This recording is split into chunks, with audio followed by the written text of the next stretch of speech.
네, 검찰은 또 탈북어민 강제 북송 사건과 관련해 대통령 기록관을 압수수색했습니다. 확보된 대통령 기록물을 토대로 당시 문재인 전 대통령이 어떤 내용을 보고받았고 또 어떤 과정을 거쳐 강제 북송을 결정하게 됐는지를 중점적으로 들여다볼 것으로 보입니다. 손효정 기자의 보도입니다.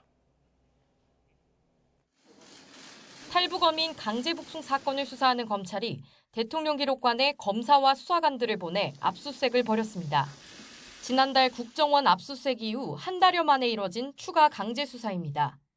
이번 압수수색은 대통령 기록물 가운데 당시 정부의 북송 결정 과정이 담긴 문서를 선별해 열람하는 방식으로 진행한 것으로 알려졌습니다. 검찰은 문재인 정부가 지난 2019년 11월 동료 선원 16명을 살해한 혐의를 받는 탈북어민 2명을 강제로 북한에 돌려보냈다는 의혹을 수사하고 있습니다.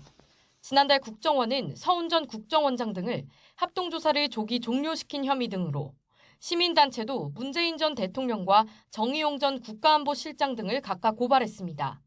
국정원 고발 이후 일주일 만에 국정원을 압수수색했던 검찰은 그동안 관계기관 실무자들을 불러 사실관계를 확인하며 혐의 다지기에 주력해왔습니다. 또 북송 과정이 담긴 영상, 사진과 함께 어민들이 자필로 귀순 의사를 밝혔다는 보호 신청서 등을 확보해 분석했는데 관련 판례 등을 바탕으로 어민들의 귀순 의사에 반해 송환 결정이 내려졌다면 위법이라는 쪽에 무게를 두는 것으로 알려졌습니다. 무엇보다 어민 납포 이틀 만에 당시 노영민 청와대 비서실장 주재 회의에서 북송 방침이 결정됐고 이후 서 전 원장이 합동조사를 조기 종료했다는 내용이 국정원 고발장에 포함된 것으로 전해졌습니다. 검찰이 한 달여 만에 전격적인 대통령 기록관 압수수색에 나선 것도 각 부처가 청와대에 보고한 내용과 청와대 지시를 확인하기 위해서로 풀이됩니다. 확보된 대통령 기록물을 바탕으로 청와대의 의사결정 과정을 시간대별로 재구성할 것으로 보입니다.